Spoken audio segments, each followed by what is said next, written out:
नारायणं नमस्कृत्यं नरं चैव नरोत्तमं देवीं सरस्वतीं व्यासं ततो जयमुदीरयेत्। यं ब्रह्मा वरुणेन्द्ररुद्रमरुतस्तुन्वन्ति दिव्यैस्तवैः वेदैः साङ्गपदाक्रमोपनिषद्गायन्ति यं सामगाः। ध्यानावस्थितततगतेन मनसा पश्यन्ति यं योगिनो यस्यान्तं न विदुसुरासुरगणा देवाय तस्मै नमः। मूकं करोति वाचालं पङ्गं लङ्घयते गिरिं यत्कृपातमहं वन्दे परमानन्दमाधवम्। व्यासाय विष्णुरूपाय व्यासरूपाय विष्णवे नमो वै ब्रह्मदेवाय वसिष्ठाय नमो नमः। गुरुर्ब्रह्मा गुरुर्विष्णु गुरुर्देवो महेश्वर गुरुः साक्षात् परब्रह्म तस्मै श्रीगुरवे नमः। श्री शिव महापुराण को जय। राष्ट्रदेव भगवान पशुपतिनाथ को जय। नेपालामा को जय। व्यास जी भगवान को जय। सद्गुरुदेव भगवान को जय। नेपाल भित्र र विश्वभरि छरिएर रहनुहुने समस्त आमा बुवा दाजुभाइ दिदीबहिनीहरूका हृदयमा विराजित राष्ट्रदेव भगवान पशुपतिनाथ स्वरूप आत्मतत्त्वलाई वन्दन गर्दै समस्त विद्वान विदुषी गुरु आचार्य चरणमा वन्दन गर्दै भगवान शिवजीको अमर गाथाले भरिएको यो शिव महापुराणको महिमालाई हजुरहरू समक्ष अनवरत रूपले पस्किँदै आउने क्रममा आजदेखि हामी चतुर्थ कोटि रुद्र संहिताभित्र प्रवेश गरेका छौँ, प्रवेश गर्दैछौँ। नामै यसको कोटि रुद्र संहिता छ र यस संहितामा कुल 43 अध्याय छन् र यस कोटि रुद्र संहिताभित्र भारतवर्ष का जति पनि सबैतिर पूर्व पश्चिम उत्तर दक्षिण मध्य सबैतिर रहेका प्राय सबै शिवलिङ्गहरूको परिचय दिन यस कोटि रुद्र संहिताले खोजेको छ।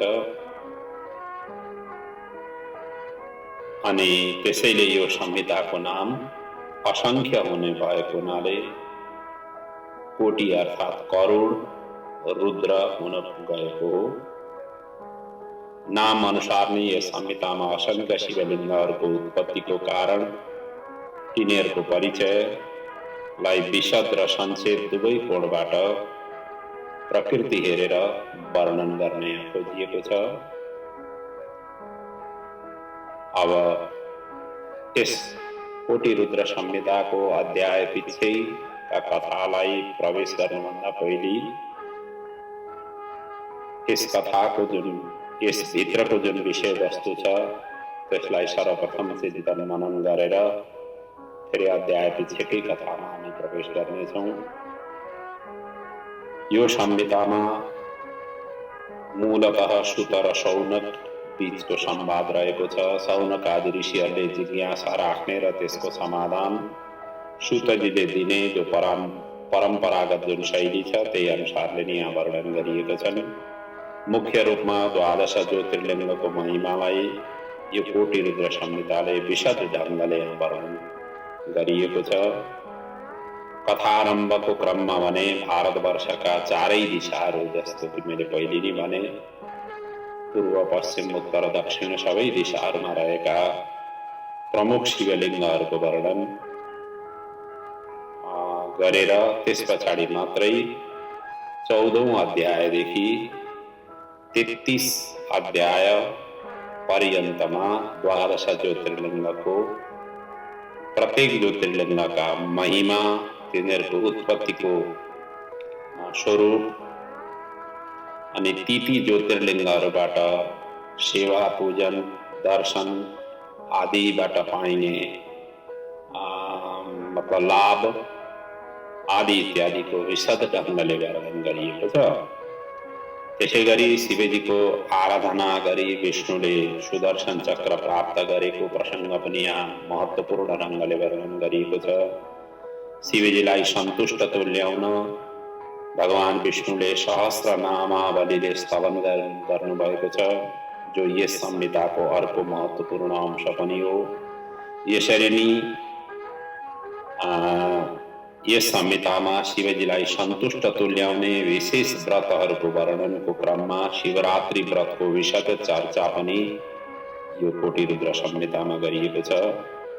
सगुण निर्गुण र शिव तत्त्व विषयलाई यस संहिताले गहिराईमा गएर समाधान गर्न खोजेको छ।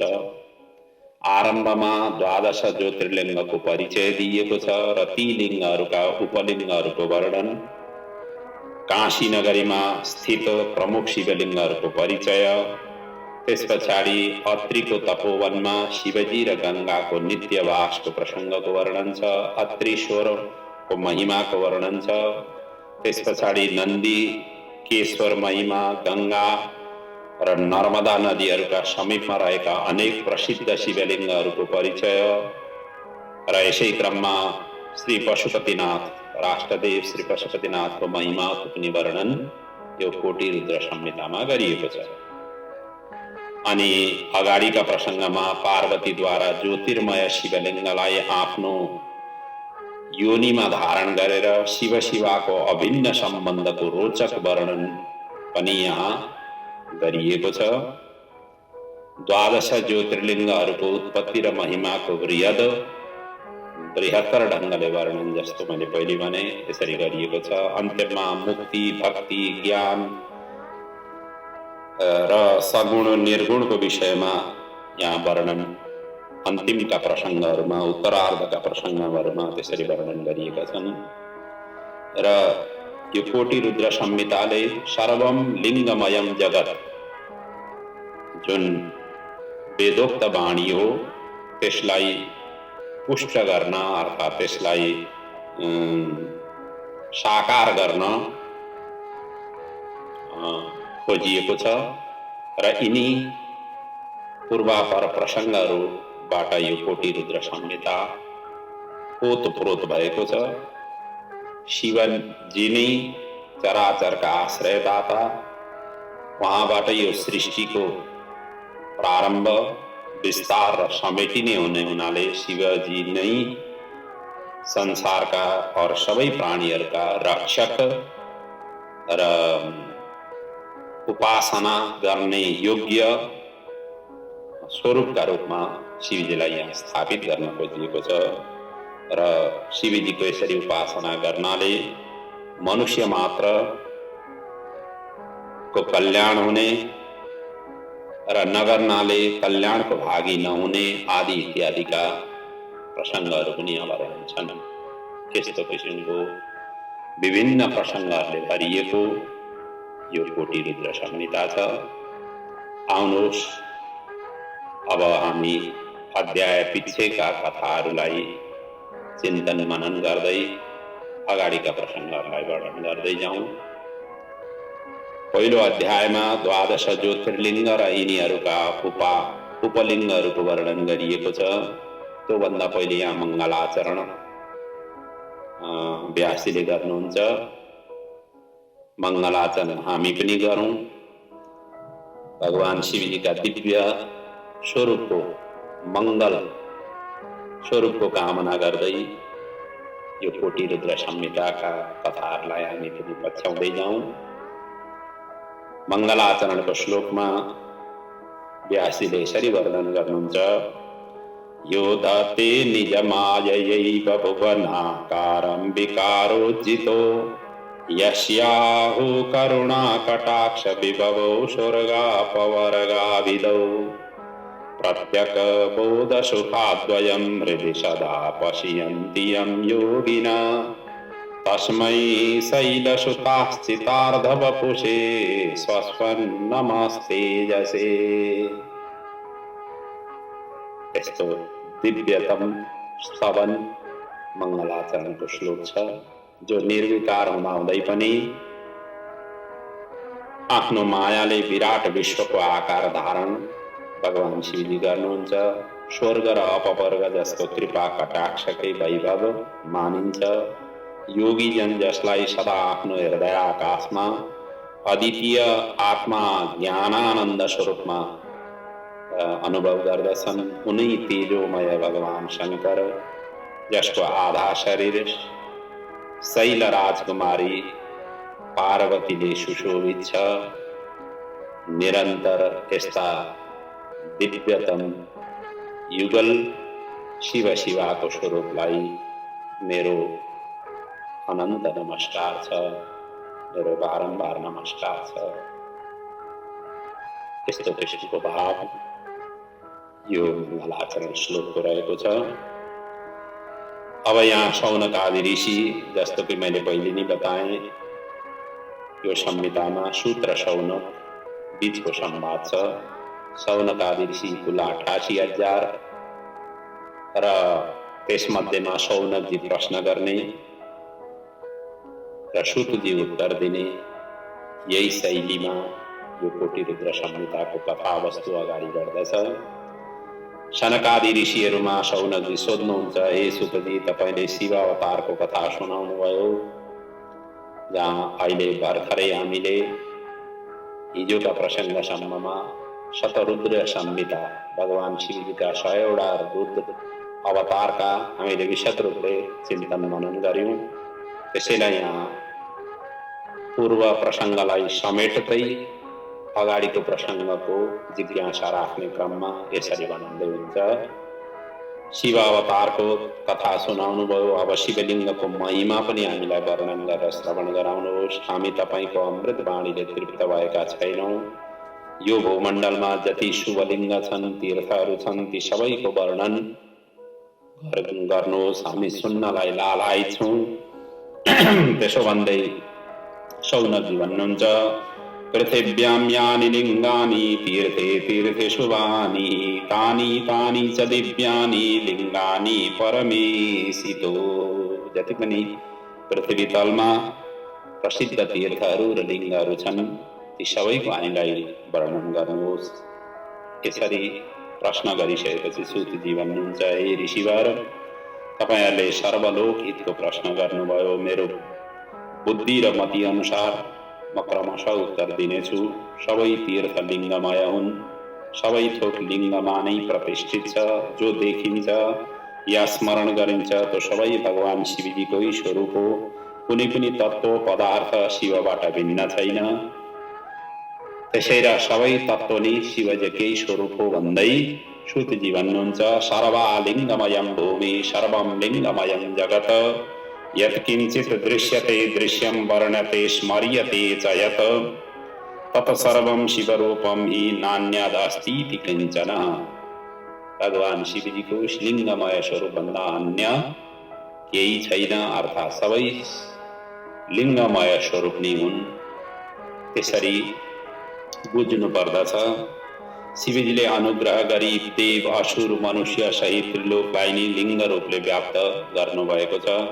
सबैलाई कृपा गर्न उहाँ तीर्थ या अन्य स्थलमा अनेक लिङ्ग धारण गर्नुहुन्छ। जहाँ भक्तले प्रार्थना गरे वहीं भगवान शिवजी अवतरित हुनुभएको छ। भूमण्डलमा जति लिङ्ग छन् ती सबैको गणना त सम्भव छैन। तैपनि प्रमुख शिवलिङ्गको म क्रमशः परिचय दिनेछु। प्रधानेषु च यानि मुख्यानि प्रवदाभ्यहम्। मतलब प्रधान जुन शिवलिङ्गहरूको स्वरूप छ तिनीहरूको चाहिँ म वर्णन गर्नेछु भन्दै अब अगाडि सूतजी भन्नुहुन्छ, यो भूमण्डलमा 12 ज्योतिर्लिङ्ग सबैभन्दा प्रसिद्ध छन्। उनीहरूको नाम सुन्दा पनि पाप सबै टाढैबाट भाग्दछन्। प्रतिदिन पाठ गर्नाले माताको गर्भमा आउनु पर्दैन। अर्थात् 12 ज्योतिर्लिङ्गको नित्य पाठ गर्नाले आमाको गर्भमा आइराख्नु पर्दैन, जन्म मृत्युको चक्रबाट हामी छुट्न सक्दछौँ। यी 12 ज्योतिर्लिङ्गका नाम हुन् सोमनाथ, मल्लिकार्जुन, महाकाल, अमलेश्वर, ओंकारेश्वर, केदारेश्वर, भीमशंकर, विश्वनाथ, त्र्यम्बकेश्वर, वैद्यनाथ, नागेश्वर, रामेश्वर र घुष्मेश्वर। यिनीहरूको पूजा अर्चनाले गर्नाले मोक्ष प्राप्ति हुन्छ। यी ज्योतिर्लिङ्गमा चढाएको नैवेद्य ग्रहण गर्नाले सबै पाप नष्ट हुन्छन्। ग्राह्यमेषां च नैवेद्यं भोजनीयं प्रयत्नतः तत्कर्तुं सर्वपापानि भस्मसाद्यन्ति वै क्षणात्। यी ज्योतिर्लिङ्गमा पूजा अर्चना र यहाँ चढाएको नैवेद्य ग्रहण गर्नाले सम्पूर्ण पापहरू भस्म भएर व्यक्ति सबै पापबाट मुक्त हुन पुग्दछ। यस्तो किसिमको दिव्य यो 12 ज्योतिर्लिङ्गको महिमा छ। यी ज्योतिर्लिङ्गबाट केही उपलिङ्ग निस्केका छन्, उनीहरूको परिचय सबैभन्दा म पहिले प्रस्तुत गर्दछु भन्दै सुतजी। अब यी 12 ज्योतिर्लिङ्गबाट कुन कुन उपलिङ्ग विराजित छन् उनीहरूको अब यहाँ क्रमशः वर्णन गर्दै अगाडि लानुहुन्छ। सोमनाथ ज्योतिर्लिङ्गमा अन्तकेश्वर उपलिङ्ग विराजित छन्, जो महानदी र समुद्रको सङ्गममा अवस्थित छ। सोमनाथको दर्शन गर्दाखेरि अन्तकेश्वरको पनि दर्शन गर्नु। यी उपलिङ्ग त्यसैले भनिएको हो। त्यो ज्योतिर्लिङ्गमा गइसकेपछि उहाँहरू ज्योतिर्लिङ्गको दर्शन गरेपछि ती अन्य उपलिङ्गहरूको पनि दर्शन पूजन अर्चन गर्नु भन्ने निर्देशन दिन खोजिया हो।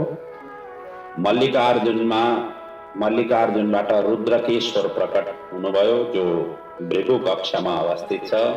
त्यसै गरी महाकाल ज्योतिर्लिङ्गबाट दुग्धेश्वर र दुधनाथ यी प्रकट हुनुभयो, जुन नर्मदा नदीको तटमा अवस्थित छ। ओंकारेश्वरबाट कर्दमेश्वर प्रकट हुनुभयो, जुन बिन्दु सरोवरको तटमा अवस्थित छ। केदारेश्वरबाट भूतेश्वर उपलिङ्ग प्रकट हुनुभयो, जुन यमुना नदीको किनारमा अवस्थित छ। भीमशंकर यसबाट भीमेश्वर प्रकट हुनुभयो, जुन शय्य पर्वतमा अवस्थित छ। नागेश्वर ज्योतिर्लिङ्गबाट भूतेश्वर प्रकट हुनुभयो, जुन मल्लिका सरस्वतीको किनारमा छ।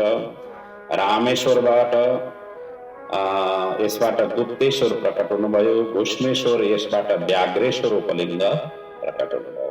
अब यहाँ वैद्यनाथ र विश्वेश्वर अनि त्र्यम्बकेश्वर यी 3 ज्योतिर्लिङ्गको भने उपलिङ्गको वर्णन गरिएको छैन र यी उपलिङ्गहरूको महिमा पनि ज्योतिर्लिङ्गकै समान मानिएको छ, जसले यी शिवलिङ्गहरूमा गएर पूजा अर्चना गर्ने सौभाग्य प्राप्त गर्छन्।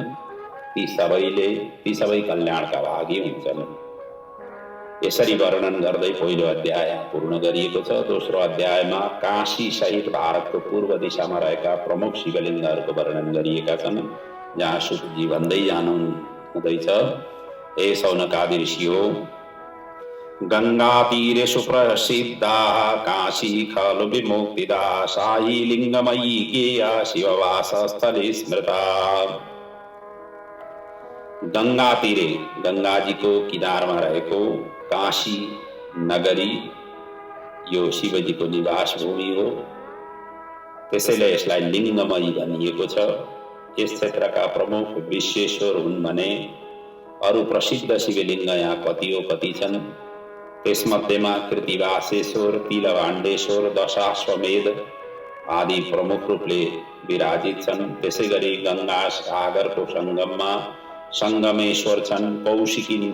कोशी नदीको किनारमा भूतेश्वर, नारीश्वर, नागेश्वर नामका प्रसिद्ध शिवलिङ्गहरू छन्। गण्डकी नदीको किनारमा बटुकेश्वर शिवलिङ्ग प्रसिद्ध रूपले विराजित छन्। फल्गु नदीको तटमा पुरेश्वर नामले प्रसिद्ध शिवलिङ्ग विराजित छन्। अनि त्यसै गरी दधिचीको रणभूमिमा श्रृङ्गेश्वर, वैद्यनाथेश्वर, सिद्धेश्वर, जप्येश्वर नामका प्रसिद्ध शिवालयहरू विराजित छन्। यसै गरी गंगा नदीको किनारमा गोपेश्वर रंगेश्वर, वामेश्वर, कामेश्वर, विमलेश्वर, व्यासेश्वर, शुकेश्वर, भाण्डेश्वर, ओंकारेश्वर, सुस्वरेश्वर आदि प्रसिद्ध शिवलिङ्गहरू विराजित छन्, जसको दर्शन पूजन गर्नाले महापातक पनि कल्याणको भागी हुन पुग्छन्। यसै गरी तप्त नदीको किनारमा कुमारेश्वर, सिद्धेश्वर, शेनेश्वर नामका प्रसिद्ध शिवलिङ्गहरू विराजित छन् भने पूर्णा नदीको किनारमा रामेश्वर, कुम्भेश्वर, नन्दीश्वर, पूजेश्वर, पूर्णकेश्वर विराजित छन्। त्यसरी नै प्रयाग तीर्थमा ब्रह्मेश्वर, सोमेश्वर, भारद्वाजेश्वर नामले प्रसिद्ध शिवलिङ्गहरू विराजित छन्। यसै गरी अयोध्या नगरीमा जहाँ भगवान श्री राम जी को प्राकट्य भयो, यो अयोध्या नगरीमा नागेश्वर, पुरुषोत्तमपुरीमा भुवनेश्वर, सिन्धु नदीको तटमा कपालेश्वर, वक्त्रेश्वर नामले शिवलिङ्ग त्यसरी विराजित छन्। शिवजीले जुन स्थानमा अन्धकासुरलाई मरणासन्न अवस्थामा पुर्याउनु भएको थियो, त्यस ठाउँमा बिल्वेश्वर र अन्धकेश्वर शिवलिङ्गहरू विराजित छन्। यसरी नै अर्बुद पर्वतमालामा कोटीश्वर, अचलेश, योगीश्वर, सप्तेश्वर, भद्रेश्वर, चण्डीश्वर, अनन्तेश्वर, धौतपापेश्वर, सूर्येश्वर, नाकेश्वर, विमलेश्वर, कण्टकेश्वर, धूर्तकेश, कामेश्वर, शुक्रेश्वर, गंगेश, सिद्धेश्वर आदि प्रसिद्ध भुक्ति मुक्ति प्रदान गर्ने शिवलिङ्गहरू विराजित छन्। पूर्वस्यां दिशि जातानि शिवलिङ्गानि यानि च सामान्यान्यापि चान्यानि तानि कथितानि ते। यसरी पूर्व भागमा अवस्थित यी शिवलिङ्गहरूका यसरी वर्णन गरियो। अब यसपछि भने भारत भूमिको दक्षिण भूमण्डलको दक्षिण दिशामा रहेका प्रसिद्ध शिवलिङ्गहरूको परिचय सूतजी अब अगाडिका प्रसङ्गहरूमा वर्णन गर्नुहुन्छ। तेस्रो र चौथो अध्यायमा जहाँ अत्रीश्वरको उत्पत्तिको प्रसङ्गको वर्णन छ, शिवजी र गङ्गाजी अत्रि मुनिको तपोवनमा नित्य निवास गर्नु भएको त्यसको अद्वितीय अद्भुतीय प्रसङ्गको वर्णन छ। सूतजी अगाडि वर्णन गर्नुहुन्छ। हे शौनकादि ऋषि हो, चित्रकूट पर्वतको ब्रह्मपुरीमा ब्रह्माजीद्वारा स्थापित प्रसिद्ध मत्त गजेन्द्र शिवलिङ्ग विराजित छन्। यसको पूर्वमा कोटी शिवजी विराजित छन्। गोदावरीको पश्चिम भागमा प्रसिद्ध पशुपति शिवलिङ्ग विराजमान छन्। दक्षिणतिर भने स्वयं शिवजी अत्रीश्वर लिङ्गको रूपमा विराजमान छन्।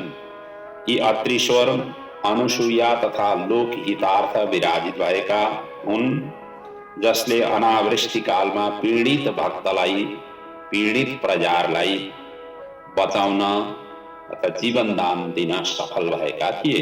प्रादुर्भूत स्वयं देवो अनावृष्टा अजीवयत।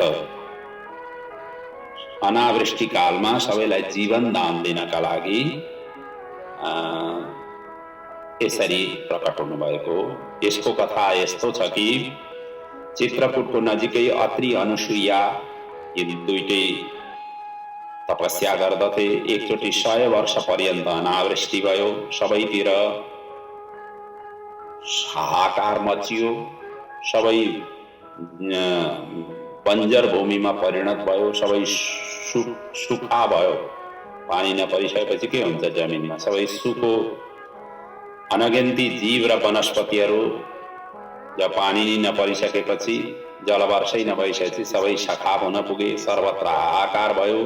यस्तो भयावह परिस्थिति उपस्थित भएपछि अत्रि मुनिले प्राकृतिक विपदलाई शमन गर्न शिवजीको ध्यान गरी समाधिस्थ भए र उनका शिष्यहरूले पनि त्यसपछि आश्रम छोडिदिए।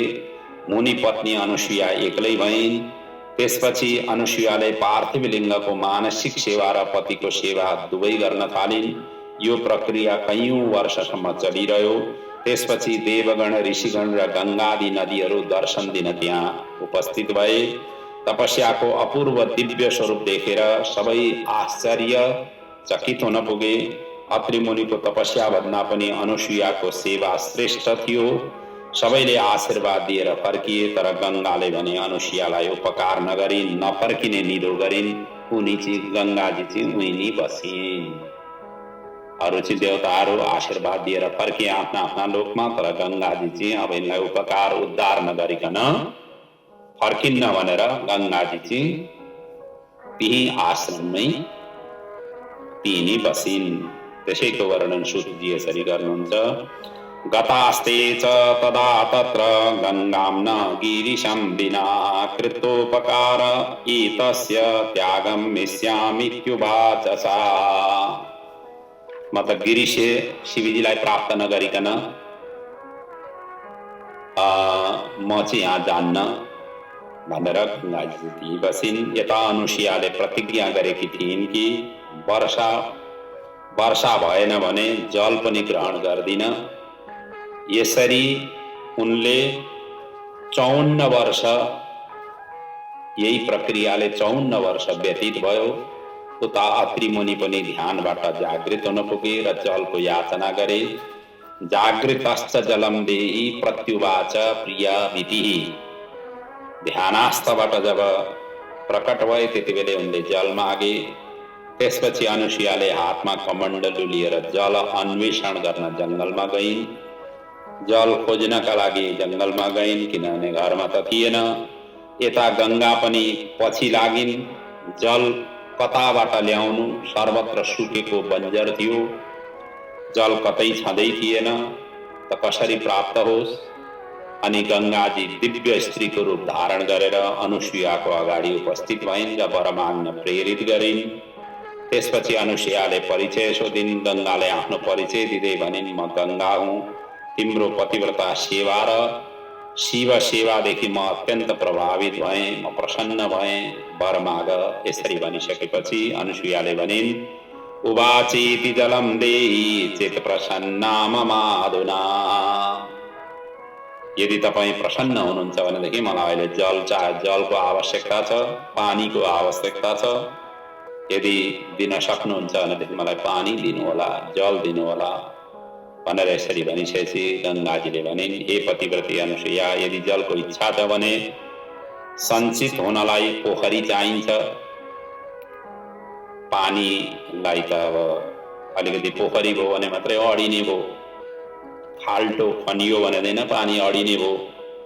त्यसैले कुवा बनाऊ, पोखरी बनाऊ, कुवा बनाऊ। त्यस पछाडि तुरन्त उनले कुवा बनाइन् र गङ्गा त्यसैमा प्रवेश गरिन्। गङ्गाले प्रवेश गर्ने साथ कुवा जो इनार थियो, जुन कुवा थियो, त्यो जलले भरिपूर्ण भयो। अनुसुयाले त्यति बेला धन्य गङ्गा माता भन्दै आफैलाई धन्य सम्झिँदै गङ्गा माता प्रति आभार व्यक्त गरिन्, प्रसन्न भइन्, आफूले गरेको तपस्याको फल सम्झिन् र भनिन्, मेरा स्वामी नआउन्जेल यहीँ यसै गरी बसिरहनु। म अहिले जल त लिएर मेरो स्वामीलाई दिन जान्छु। अर्थात् अत्रिले त्यही नि मागेका थिए, जल देऊ भनेर। अब जल खोज्नका लागि निस्केकी थिइन्। जलको याचना उनी गरेर प्रतीक्षारत छन्। म जल उनलाई दिएर आउँछु र मेरा स्वामी जबसम्म आउनुहुन्न, हामी दुवैजना जबसम्म आउँदैनौँ त त्यति बेलासम्म यसै गरी निस्थित रहनु, यहाँबाट गायब नहुनु भन्दै याचना गर्दै, स्थातव्यम च तया तावन् मत्स्वामी यावद आव्रजेत। जबसम्म मेरा स्वामी आउनुहुन्न तबसम्म यहीँ बसिरहनु भनेर यसरी उनले अनुरोध गरिन्। त्यसपछि अनुसुयाले जल लिएर पति समीप पुगिन्। जल ग्रहण गर्दा अत्रि मुनिले सधैँ पिउने जलभन्दा उनले पृथक महसुस गरे र सोधे, किन नहोस्, गङ्गाजी साक्षात् गङ्गाजीको अमृतमय जल थियो, यो जल कहाँबाट ल्यायो? अनि अनुसुयाले सबै वृत्तान्त बताइन्। मुनि प्रसन्न भए र कुवा देख्नका लागि, जहाँ पानी थियो त्यहाँ देख्नका लागि उनी आतुर भए र त्यही आतुरकै क्रममा उनी आश्रमबाट तुरन्त त्यो कुवा खोदेको ठाउँमा आइपुगे। यसो हेर्छन् त कुवामा जल पूर्ण थियो। तत्र गत्वा ऋषि श्रेष्ठो गर्तं च जलपूरितम् आकण्ठं सुन्दरं दृष्ट्वा धन्येयमिति चाम ब्रवीत। जब आकंठ मग्न मतलब इनार को भरिपूर्ण जल देखिसकेपछि धन्य धन्य भनेर यसरी प्रशंसा गर्न पुगे।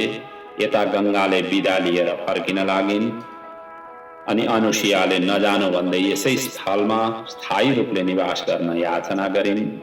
गंगाले भनिन्, हे अनुसुया, यदि मैले यहीँ बस्नुपर्छ भने 1 वर्षसम्मको तिमीले गरेको सेवाको पुण्य मलाई दिनुपर्नेछ, किनकि तिमी पतिव्रता नारी हौ र यस्ता नारी गौरी तुल्य हुन्छन्।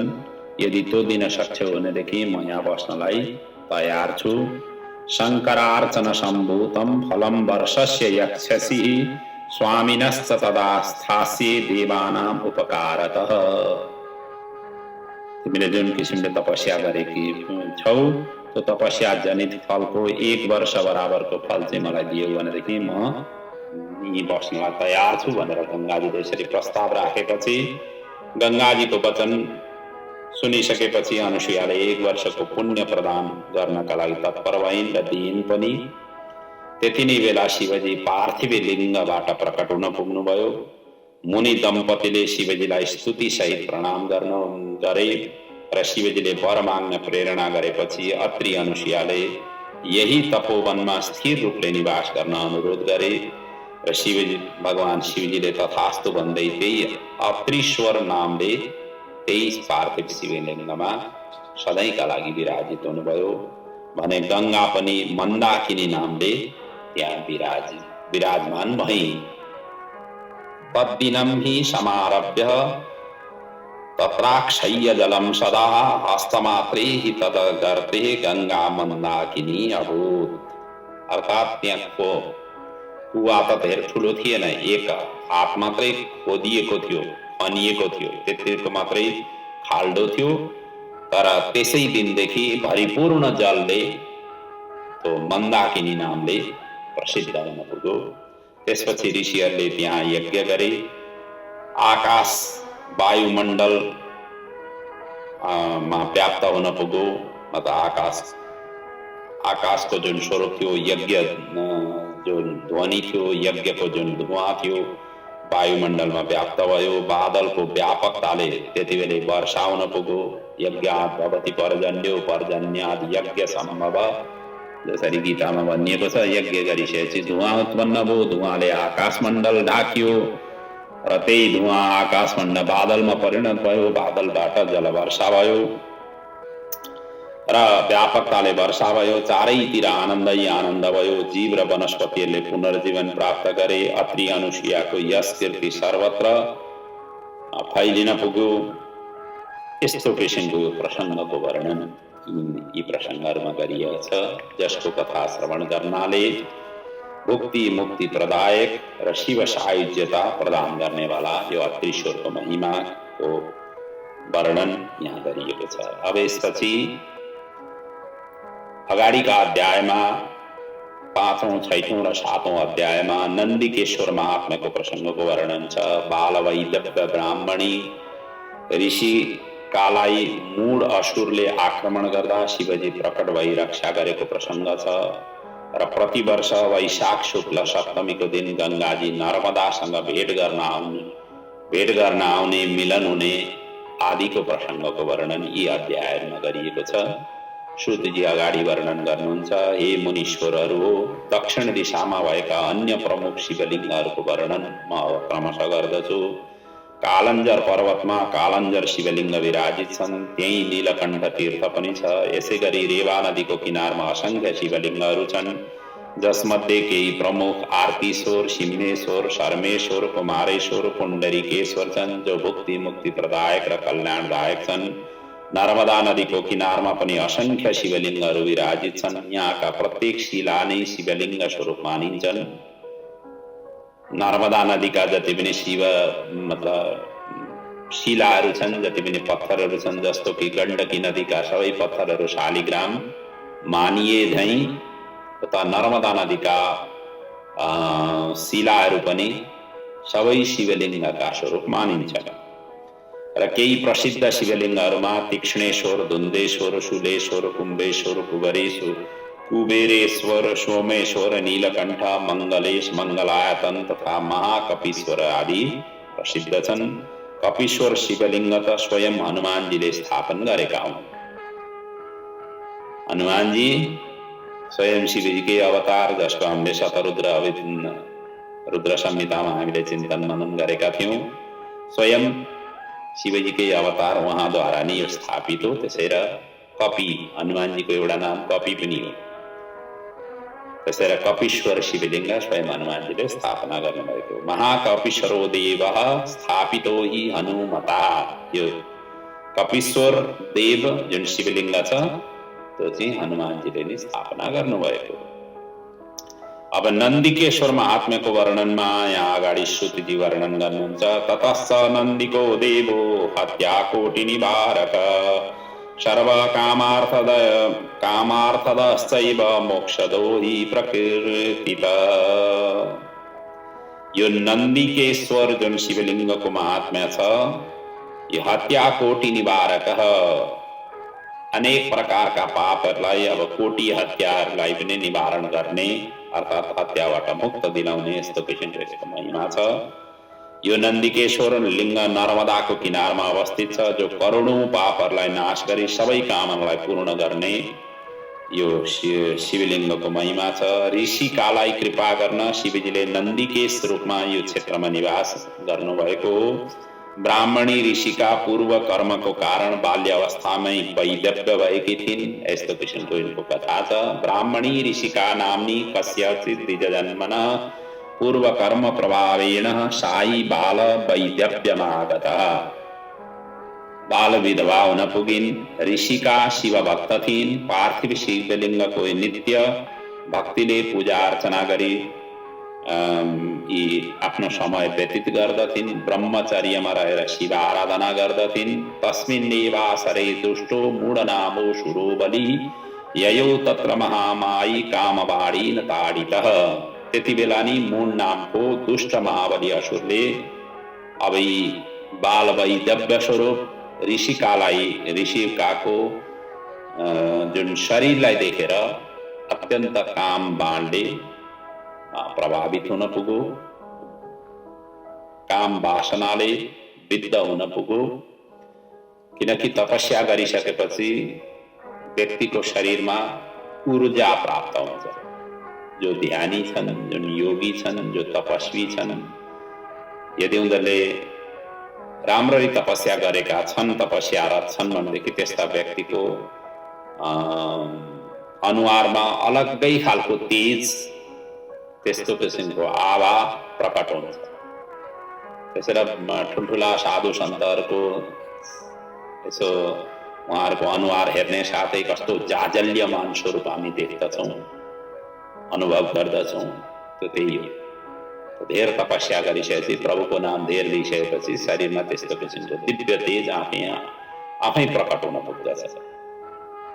यहाँ त्यही भयो। यी तपस्या लामो समयसम्म यिनले पार्थिव शिवलिङ्गको पूजा आराधना गरेर तपस्या गरेर समय बिताएकी थिइन्। त्यसैले यिनको स्वरूपै जाजल्यमान हुन पुगेको थियो। दिव्य लावण्ययुक्त तपस्याको प्रभावले प्रज्वलित ऋषिकालाई देखेर कामबाणले पीडित भएर सहवासको उसले याचना गर्यो। ऋषिकाले यो सुनेर अत्यन्त दुखित भइन्। भय विह्वल हुँदै शिवनाम जप्दै शिव शरणमा ध्यानस्थ भइन्। यसरी ऋषिकाले प्रत्युत्तर नदी उपेक्षा गरेपछि मायावी दैत्यले विकराल रूप देखाएर डर र त्रास पैदा गर्यो र ऋषिकालाई आक्रमण गर्यो। भक्तको रक्षा गर्नका लागि भक्तवत्सल शिवजी त्यही बेला पार्थिव लिङ्गबाट त्यही प्रकट हुनुभयो र काम विवल मूढ दैत्यलाई त्यही भस्म गरिदिनुभयो। अथ तम मूढनामानं दैतेन्द्रं कामविह्वलं चकार भस्मसात् सद्य शङ्करो भक्तवत्सल। भक्तहरूको रक्षा गर्ने भगवान शिवजी त्यति बेलै ती प्रकट भएर मूढ नामको दैत्यलाई त्यति बेलै कल्याण गरिदिनुभयो। ऋषिकाले यो देखेर चकित हुन पुगिन्, किम कर्तव्य विमूढ हुन पुगिन् र शिवजीको अपार करुणाका साथ उनले स्तवन गरिन्। शिवजी प्रसन्न हुँदै वर माग्नका लागि प्रेरणा गर्नुभयो अनि ऋषिकाले भनिन्, स्वपादयो परां भक्ति देहि मे अनपायिनीम् अयमेव वरो नाथ किमन्यदधिकं यत। हे प्रभु, हे नाथ, तपाईं आफ्नो अनपायिनी भक्तिको साथमा यही क्षेत्रमा निवास गरी सबैको कल्याण गर्नुहोस्। म हजुरसँग यही बिन्ती गर्दछु भनेर यसरी ऋषिकाले प्रार्थना गरिन्, याचना गरिन्। शिवजीले तथास्तु भन्दै त्यही पार्थिव लिङ्गमा समावेश हुनुभयो, समाहित हुनुभयो। यस समयमा सबै देवता, तीर्थ, गङ्गादि तीर्थ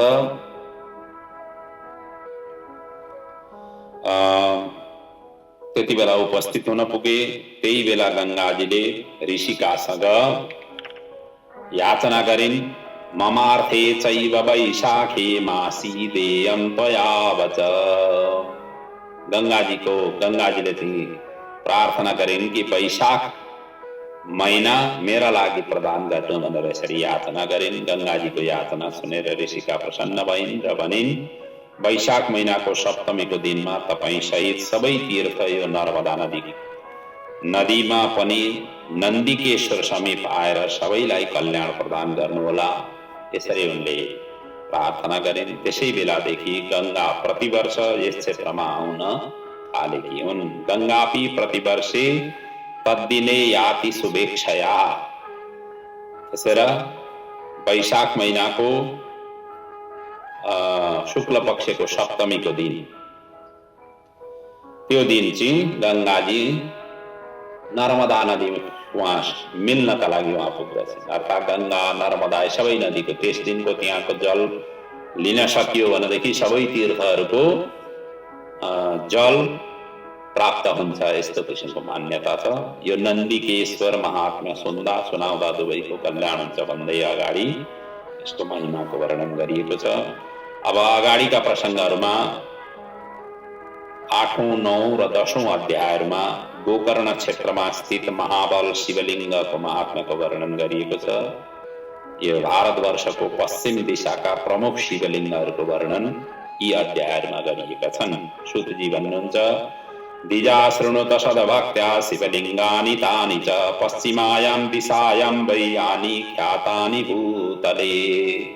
पश्चिम दिशामा, भारतवर्षको पश्चिम दिशामा अवस्थित रहेका विभिन्न शिवलिङ्गहरूको यहाँ वर्णन यी अध्यायहरूमा गरिएको छ। हे ऋषिहरू हो, भारतवर्षको पश्चिम दिशामा रहेका प्रमुख शिवलिङ्गहरूको वर्णन क्रमशः गर्दछु। कपिला नगरमा कालम रामेश्वर दिव्यलिङ्ग विराजित छन् भने पश्चिम समुद्रको किनारमा महासिद्धेश्वर शिवलिङ्ग प्रतिष्ठित छन्। यसै गरी यहाँ गोकर्ण तीर्थ क्षेत्र छ जहाँ करोडौं शिवलिङ्गहरू छन्। यहाँको तीर्थ जल प्रत्यक्ष शिवरूप मानिन्छ। अर्को रोचक प्रसङ्ग के छ भने यहाँका शिवलिङ्ग सत्ययुगमा सेता, त्रेतायुगमा राता, द्वापरमा पहेँला र कलियुगमा काला वर्णका अवस्थित रहनेछन्। यो पनि यहाँको आश्चर्य स्वरूप हो। कृते युगे सही सेतो त्रेतायां सोतिलोहित द्वापरे पीतवर्णश्च कलौ श्यामो भविष्यति। यहाँका शिवलिङ्गको यो महिमा छ। र गोकर्ण क्षेत्रमा नै ब्रह्मादि देवताहरूलाई कल्याण गर्ने महाबल शिवलिङ्ग नामले शिवजी निवास गर्नुहुन्छ। रावणले पनि यहाँ गणनायक नामको शिवलिङ्ग स्थापना गर्न पुगेको छ। यो क्षेत्रको चारै दिशामा सबै देवी देवताहरू विराजित छन् जो यो पावन क्षेत्रलाई रक्षा गर्दै महाबलको उपासना गर्दछन्। गोकर्णे शिवलिङ्ग तो मोक्षद्वार उदाहृतम। यसलाई मोक्षद्वारको रूपमा पनि वर्णन गरिएको छ। जसले माघ कृष्ण चतुर्दशीको दिनमा यस लिङ्गको पूजा अर्चन गर्दछन् उनीहरूले मुक्ति पाउँछन्। यसै गरी शिवप्रिय नक्षत्र, आर्द्रा तिथि, अष्टमी, चतुर्दशी र 12मा सोमबार पूजा अर्चना गर्नाले मुक्ति र सबैको मनोरथ पूर्ण हुन्छन्। यस्तो किसिमको महिमाले परिपूर्ण छ। अब यो महाबलद्वारा एक चाण्डाली स्त्रीको उद्धारको यहाँ प्रसङ्ग वर्णन छ। चाण्डाली सा पूर्व भवे अभवद ब्राह्मण कन्यका सौमिनी नाम चन्द्रास्या सर्वलक्षण संयुता यी पूर्व जन्ममा यो चाण्डालनी सौमिनी नामकी ब्राह्मण पुत्री थिइन्। यौवन अवस्था प्राप्त भएपछि ब्राह्मण कुमारसँग यिनको विवाह भयो। केही समयपछि ब्राह्मण कुमार अस्वस्थ भएर अन्तिममा ब्राह्मण कुमारको मृत्यु भयो। त्यसपछि घरमै बसेर वैधव्य जीवन यापन गर्न थालिन्। पूर्ण यौवन अवस्था भएपछि सौमिनी काम वासनाले पीडित भएर व्यभिचारिणी त्यस मार्गमा प्रस्तुत हुन पुगिन्। तथा सा मन्मथाभिष्टा हृदया विद्यवा पिच युवावस्था विशेषेण बभूव व्यभिचारिणी। युवावस्था प्राप्त गरेपछि उनले काम वेगलाई रोक्न सकिनन् र व्यभिचारिणी हुन पुगिन्। सौमिनीको अपवित्र कार्य थाहा पाएपछि स्वजनहरूले घरबाट उनलाई निकालिदिए। संयोगवश एउटा शूद्रले उनलाई सहारा दियो र आफ्नो घरमा लग्यो। मांस मदिरा आदिको सेवन गर्दै यी दुईटै उनीहरू साथमा रहन थाले। यसै बीचमा यिनीबाट एक कन्याको जन्म भयो र एक दिन शूद्र कतै गएको थियो, घरमा भोजन गर्ने केही बचेको थिएन, भूखले तडपाउन थाल्यो। त्यसैले एउटा गाईको बाछोलाई वध गरेर यिनले खाइन्। केही समय पश्चात सौमिनीको पनि मृत्यु भयो र यमलोक पुगिन्। यमराजले पूर्व जन्मको कुकृत्यलाई हेरेर यिनलाई चाण्डाल योनिमा पठाए। यमोपि धर्ममालोक्य तस्या कर्मं च पौर्विकं निवर्त्य निरयावासहं चक्रे चाण्डाल जातिकाम। उनले चाण्डाल योनिमा जाने त्यस्तो किसिमको उनलाई पठाए। त्यस पछाडि सौमिनी जन्मान्ध भएर चाण्डाल योनिमा जन्म लिइन्।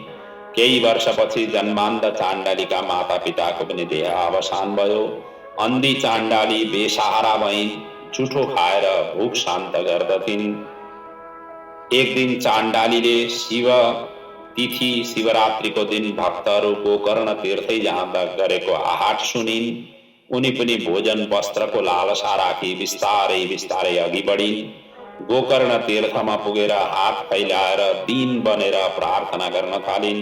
संयोगवश एक महात्माले चाण्डालीको हातमा बिल्व पत्रको मञ्जरी राखिदिए। चाण्डालीले क्षुधा तृप्तिको वस्तु यसो हेरिन्। यो त भोकलाई मेटाउने कुनै आहार होइन, भोजनको कुनै सामग्री होइन। त बिल्व पत्र त पात न हो, पातमा त भोजनको स्वरूप होइन, अन्नको स्वरूप होइन। त्यस्तो नभएको हुनाले जोड दिएर उनले फ्याँकिन् र त्यो जुन तिरस्कृत जुन मञ्जरी थियो, जुन बिल्व पत्र थियो, महाबलको माथि गएर झर्यो। किनभने भित्र शिवालय थियो, अलि पर शिवालय थियो। उनले जोड दिएर यसरी फ्याँक्दाखेरि ठ्याक्क त्यही महाबल शिवजीकै माथि गएर झर्यो। उता रात्रिभर केही भक्षण गर्ने वस्तु उनलाई प्राप्त भएन। रातभरि नै जागरण भयो। संयोगवश त्यो दिन शिवरात्रि पर्व थियो। शिवजी प्रसन्न हुनुभयो र चाण्डालीलाई उद्धार गर्न पुग्नुभयो। शैवम शिव चतुर्दश्यां रात्रो पान्थ जनान्मुः याचमानापि यत् किञ्चित् न लेवे दैवयोगतः। त्यसै दिन शिवरात्रि पर्व थियो। त्यसैले भगवान शिवजी कृपा गर्न त्यहाँ पुग्नुभयो। अज्ञानतावश ती चाण्डालीले बिल्व मञ्जरी महाबललाई चढाइन्। उनले त फ्याँकेकी थिइन्, तर चढ्न पुगो। रात्रि जागरण गरिन्। प्रातः काल फर्किन्। थाकेकी थिइन्। केही पर पुगेपछि उनी मूर्छित भएर लडिन् र मृत्यु प्राप्त गरिन्। अन्तिममा शिव कृपाले शिवगणले उनलाई विमानमा राखेर शिवलोक पुर्याए। आज पनि उनी दिव्य रूपले उही अवस्थित छिन्, शिवलोकमा अवस्थित छिन्। अथ सा शम्भु कृपया जगाम परमं पदम आरुह्य सुविमानं च नीतं शिवगणैर्दूतं। र महाबलको अर्को महात्म्य पनि वर्णन छ, जुन मित्रसह राजाको उद्धार यिनले गर्न पुगेका त्यस्तो किसिमको प्रसङ्गको पनि वर्णन छ। श्रीमद इक्ष्वाकु वंशे हि राजा परम धार्मिक आसीन मित्रसहो नाम श्रेष्ठ सर्वधनुष्मताम। सुतजी वर्णन गर्नुहुन्छ महाबलको अर्को महात्म्य। ये परम धार्मिक मित्रसह नामका राजा इक्ष्वाकु वंशमा ये उत्पन्न भएका थिए। मदयन्ती इनकी पत्नी थिइन्। एकपल्ट शिकार खेल्न यिनी वनमा गए। वहाँ साधु द्वेषी कमठ नामको दैत्यलाई यिनले वध गरे। त्यसपछि कमठको भाइले राजासँग विद्वेषको भावना राखी राजा कहाँ आएर सेवा गर्न थाल्यो। राजाले अज्ञानतावश उसलाई भोजनालयमा नियुक्त गरे, खानापिना बनाउने त्यस्तो रसोई घरमा उनलाई नियुक्त गरे।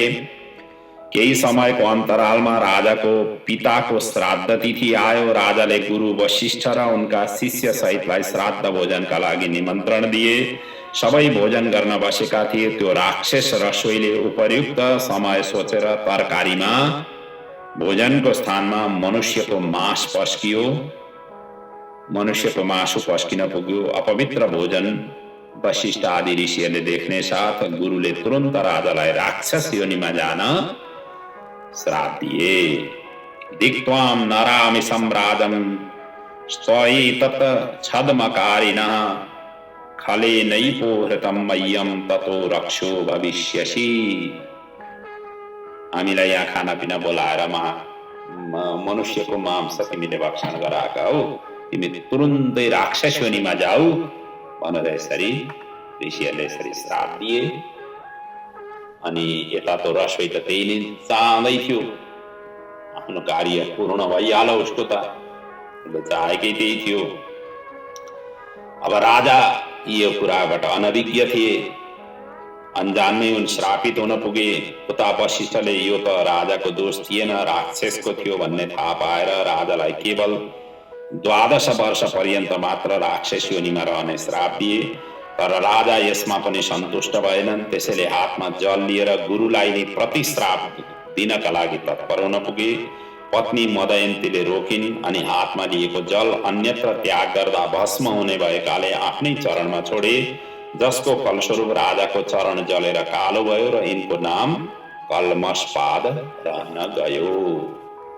कल्मषपाद भन्ने राजा, त्यस्तो किसिमको इच्छाकु वंशमा वर्णन आउँछ। यस्तो किसिमको प्रसङ्गको वर्णन छ। त्याज्यः पादयो रम्भः पादौ कल्मषतां गतौ। त्यस पछाडि मित्रसह राजा राक्षस योनिलाई अंगीकार गरी जंगलहरूमा भ्रमण गर्न थाले। साक्षात द्वितीय यमराज झैं विकराल रूप थियो। यस क्रममा राजाले धेरैलाई संहार गरे। एकपल्ट नवयौवना मुनि दम्पतिको सहवास गर्दै गरेको देखेर तुरन्त मुनिलाई समातेर भक्षण गर्न उद्यत भए। मुनि पत्नीले दीन बनेर प्रार्थना गरिन्, तर राक्षसले आफ्नो धर्मानुसार मुनिको मांस कोपर्दै खायो। पतिव्रता मुनि पत्नीले मुनिको अस्थिलाई एकत्र गरी चिता बनाइन् र सती हुनुभन्दा पूर्व श्राप दिँदै भनिन्, अद्य प्रभृति नारीषु यदा त्वं संगतो भवेः तदा भ्रीतिस् तेत्यो युक्तः विवेश जलनम सती। अर्थात आजदेखि जब स्त्री सहवास गर्नेछस्, तैले पनि जुन स्त्रीको सहवास गर्नेछस् त्यही बेला तेरो मृत्यु हुनेछ भन्ने यस्तो किसिमको श्राप दिँदै उनी सती भइन्। केही समय पश्चात राजाको 12 वर्ष समाप्त भयो। राजा श्राप मुक्त भए र राजधानी फर्किए, पूर्ववत राज्य गर्न थाले। एक दिन ऋतुकालबाट शुद्ध भएकी पत्नीलाई देखेर कामबाडले आहत भई सहवास गर्न राजा उद्यत भए। पत्नीले सहवास गर्नका लागि रोकिन्, किनकि उनी विधवा हुने थिइन्। श्राप याद गराइन्। त्यसपछि राजा निसन्तान हुने भएकोले राज्यभार छोडेर वानप्रस्थ जीवन बिताउन जंगल प्रस्थान गरे। त्यति मात्र होइन, राजालाई ब्रह्म हत्याले पनि पिछा गर्यो। यसबाट मुक्ति पाउन राजाले जप तप यज्ञ आदि अनेक उपाय गरे, तर पनि अदृश्य विकराल ब्रह्म हत्याले छोडेन। त्यसपछि राजा यताउता भट्किँदै मिथिला नगरी पुगे। वहाँ गौतम मुनिसँग सम्पर्क भयो। राजाले आफ्नो दुःख बताए। गौतम मुनिले गोकर्ण तीर्थमा रहेका महाबलको उपासना गर्न सल्लाह दिए।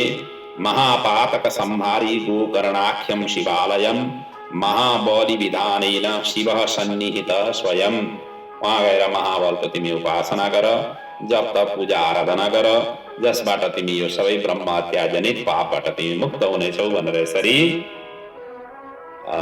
गौतम मुनिले यसरी सल्लाह दिइसकेपछि उनले भने, महाबल चारै युगमा रहेका ब्रह्म हत्यादि पापलाई नाश गर्ने हुन् भन्ने सुनेर राजा गोकर्ण तीर्थमा आएर महाबलको सेवा अर्चना गर्न थाले। केही समय पश्चात राजाका सबै पापहरू नष्ट हुन पुगे। ब्रह्म हत्या आदिबाट उनी उपारम हुन पुगे र अन्त्यमा यिनले शिवपदलाई प्राप्त गर्न पुगे।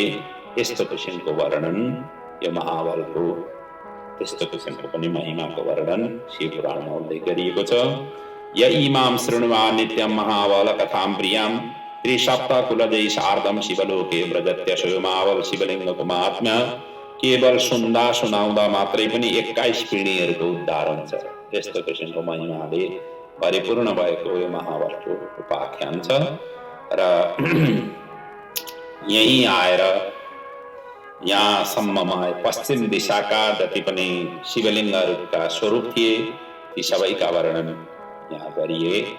अब यस पछाडि उत्तर दिशामा रहेका चन्द्रमाल पशुपतिनाथ जो हामी सबैका आराध्य देव राष्ट्रदेव भगवान पशुपतिनाथ आदि शिवलिङ्गहरूको परिचयको महात्म्यको वर्णन अगाडिको प्रसङ्गमा वर्णन गरिएका छन्, जसको प्रसङ्गको वर्णन हामी भोलिका कथामा चिन्तन मनन गर्नेछौँ।